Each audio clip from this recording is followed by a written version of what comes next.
Hello, Foxtrot 4 Hotel Whisky Novembre F4 HWN.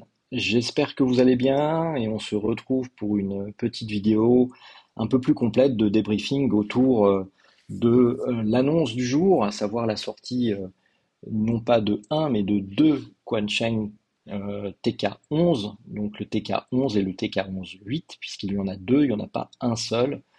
Euh, et on va essayer de regarder un petit peu ensemble ce que l'on peut déchiffrer des informations qui ont été rendues publiques aujourd'hui. Alors je le précise tout de suite à nouveau, ce n'est pas une blague, c'est pas quelque chose qui a été inventé, fabriqué de toutes pièces à coup d'intelligence artificielle ou ce genre de choses. Ces deux postes ont officiellement été annoncés par Quansheng aujourd'hui. Alors moi je vais vous dire comment je suis au courant. Bon d'abord je savais qu'ils travaillaient dessus puisqu'ils m'en avaient parlé, j'avais échangé pas mal avec eux cet été, donc je savais qu'il y avait quelque chose qui se préparait et j'en connaissais une partie en gros des specs techniques entre guillemets. Euh, mais surtout tout simplement moi je suis le compte Twitter, donc le compte X de Quansheng, qui est un compte parfaitement officiel, hein. Ils sont là-bas depuis 2017, donc ça fait 7 ans, 8 ans. Je les suis depuis très longtemps. Eux me suivent d'ailleurs en retour. Et donc c'est vraiment un compte officiel et non pas éventuellement un compte parodique.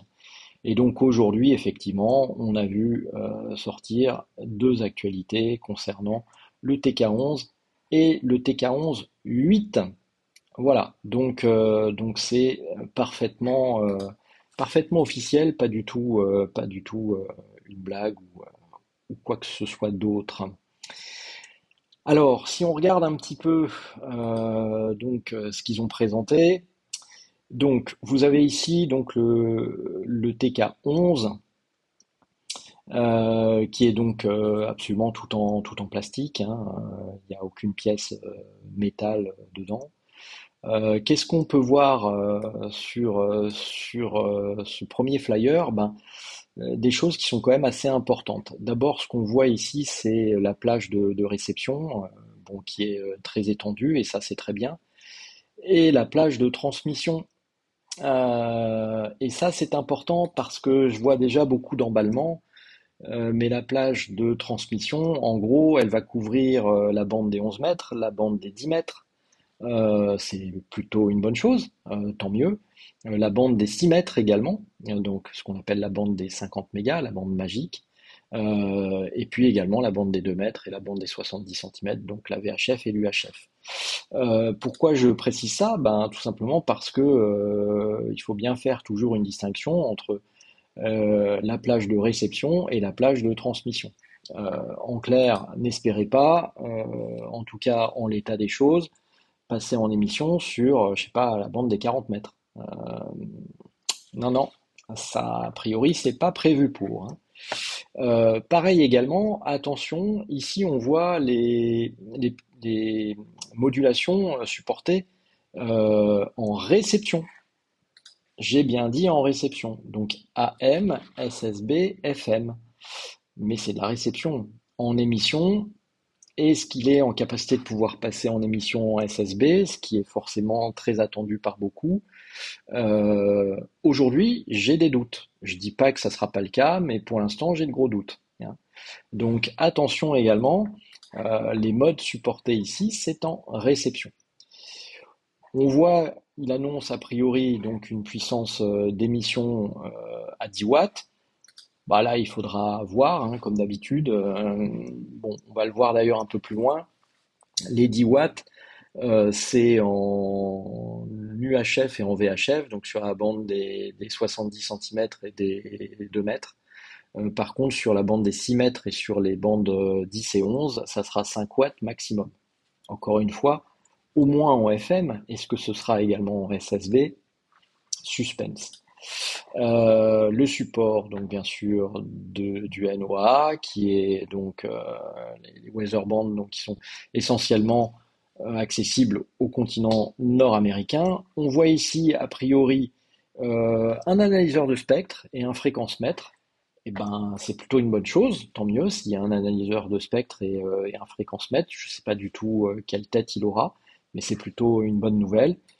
Et puis, ben ça sert à rien, donc c'est une sorte de vocodeur hein, pour transformer les voix de l'OM.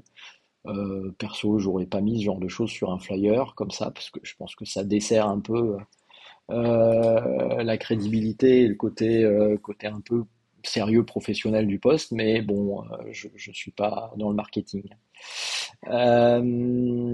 Ok, sur la deuxième page, qu'est-ce qu'on voit?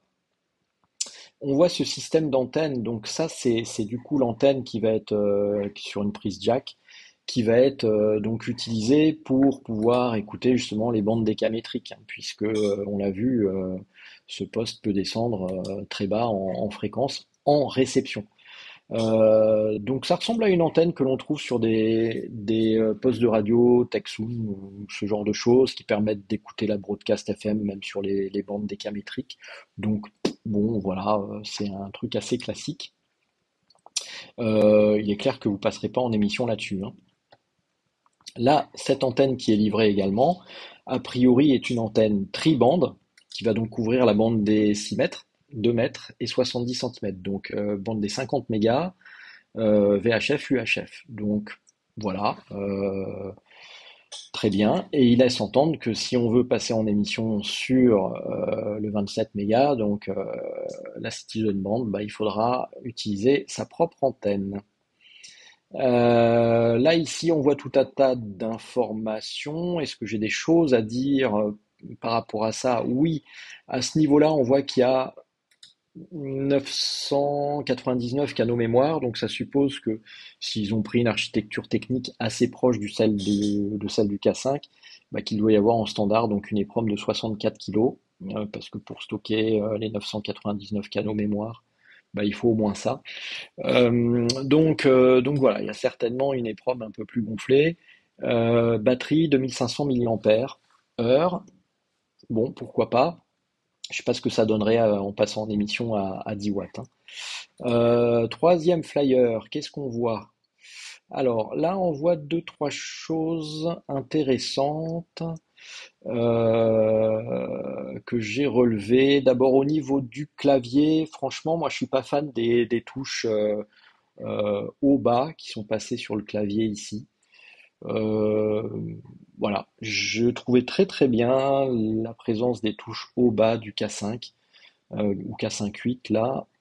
Je suis moyennement fan de ce design de clavier, mais bon, les goûts et les couleurs, bon.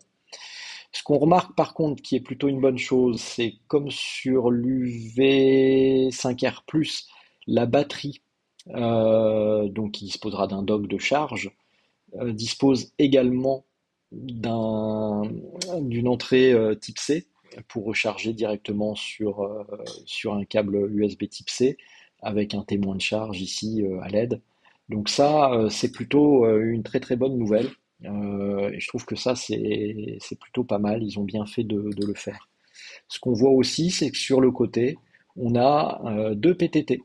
Alors, deux PTT, est-ce qu'il y en a un qui est réservé aux bandes UHF, VHF et l'autre à la bande 6 mètres et à la bande 10-11 mètres? Je ne sais pas. Est-ce qu'il y a un WFO? Je ne sais pas. Mais en tout cas, il y a deux PTT. Voilà, donc ça, c'est à noter. Alors on voit que donc il est vendu avec la batterie, l'antenne 50 MHz,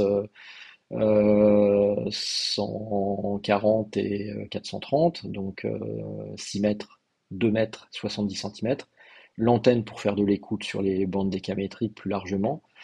Le chargeur secteur avec le socle de charge. Alors ça me fout toujours la trouille. C'est le dock Quansheng, moi ça me fout la trouille. Alors vieux réflexe d'électrotechnicien, je vous assure, à chaque fois que je sors le Quansheng de son dock, j'ai toujours une main dans la poche.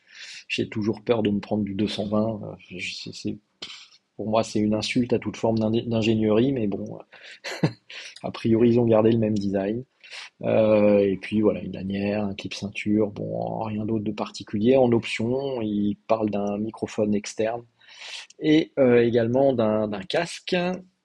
Ok, pas de souci. Sur le dernier flyer, on a une information complémentaire qui est intéressante.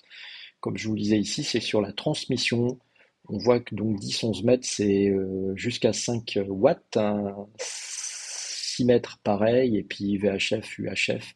Là, on pourrait monter a priori jusqu'à 10 watts. Bon, les specs ensuite, rien à dire de particulier. Voilà, donc voilà pour ce modèle de TK11. Alors la différence concernant le TK11-8, eh bien c'est un peu la même chose que pour les K5, K5 99, vous savez le K5, le K5-8. Le K5-8, vous voyez, il a cette petite partie un peu métallique là ici.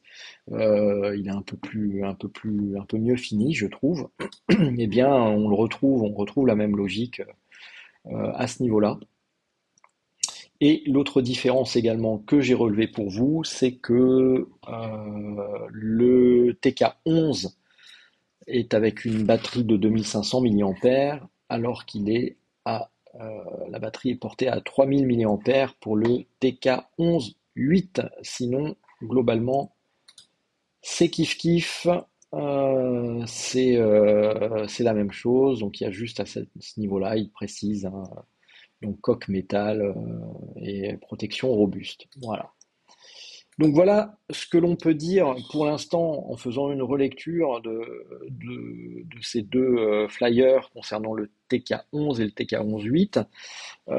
Qu'est-ce que j'en pense aujourd'hui? Je pense que pour toutes les personnes qui achetaient un K5 et qui faisaient ensuite un peu de bricolage pour le modifier en mettant le mode SI4732, bah oui, ça va peut-être vous changer un peu la vie, surtout pour ceux qui souhaitaient pas faire la modification parce qu'ils ne se sentaient pas à l'aise pour pouvoir le faire. Ce poste, a priori, va vous proposer tout ça en standard, donc ça, c'est plutôt pas mal.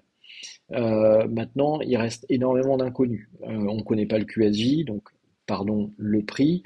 On ne sait pas du tout ce que ça va donner après mesure et passage au banc, hein.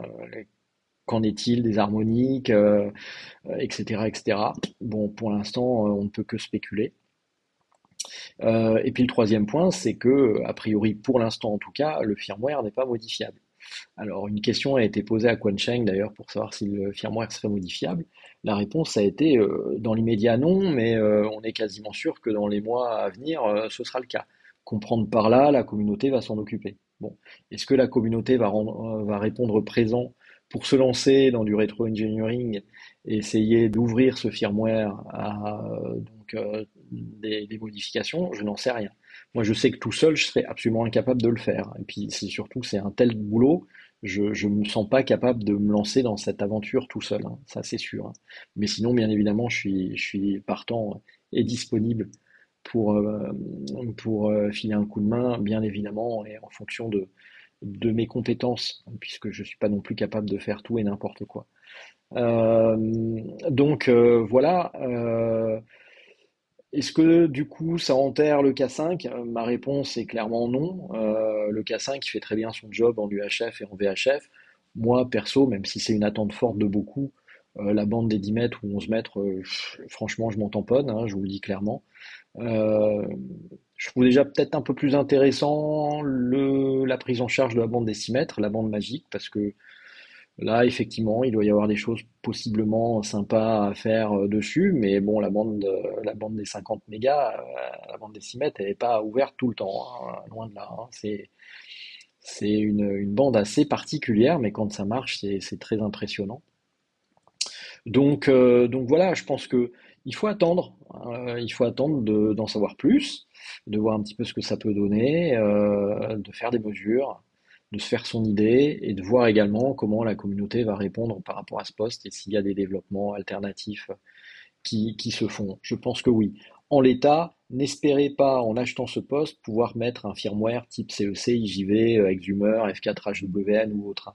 Non, non, sans travail de la part des développeurs, c'est pas possible, hein. Encore une fois, on ne connaît pas non plus les specs techniques au niveau électronique. Est-ce que c'est un BK 4819 pour l'UHF VHF et puis un SI 4732 par derrière qu'ils ont greffé proprement dans le poste? On n'en sait rien en fait. Même au niveau du microcontrôleur, est-ce que c'est un DP32G030, donc un Cortex ARM, comme sur le K5?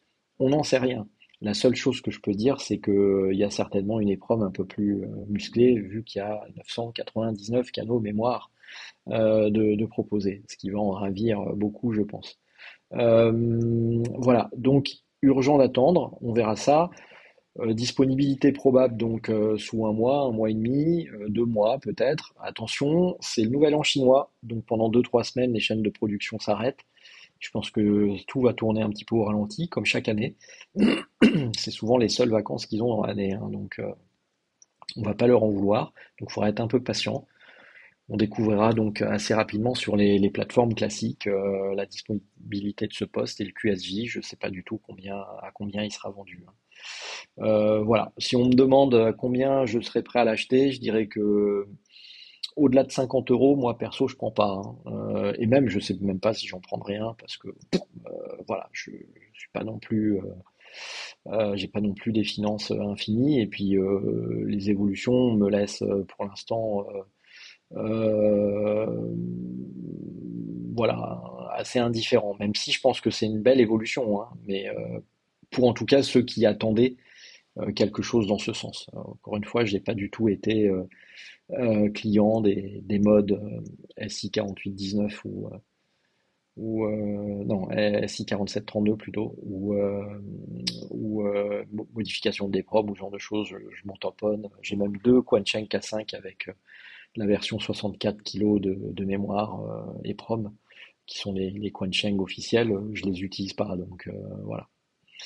Voilà les amis. Donc j'espère que vous y voyez du coup un tout petit peu plus clair. Retenez donc qu'il n'y a pas que un mais deux postes, le TK11 et le TK11-8.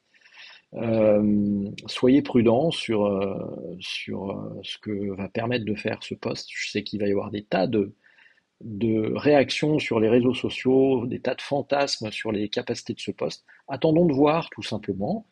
Et puis voilà, je pense que c'est une bonne chose, ça fait bouger un peu les lignes. Et puis si jamais la communauté suit et qu'il y a une grosse communauté de développeurs qui se motivent à faire évoluer ce poste, bah bien évidemment, je pense que je serai de la partie, en tout cas si j'en ai l'occasion et le temps.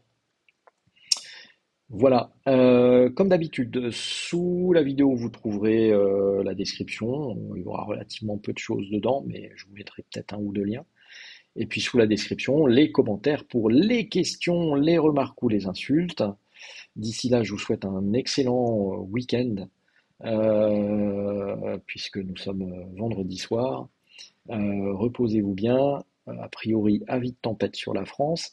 Donc c'est un bon moment pour faire de la radio, mais attention aux aériens quand même, histoire de pas voir les antennes pliées en quatre ou les pylônes tordus sur eux-mêmes, mais bon. Voilà, je me fais pas plus long, 73 à tous, 4HWN en QRT, ciao, bye bye.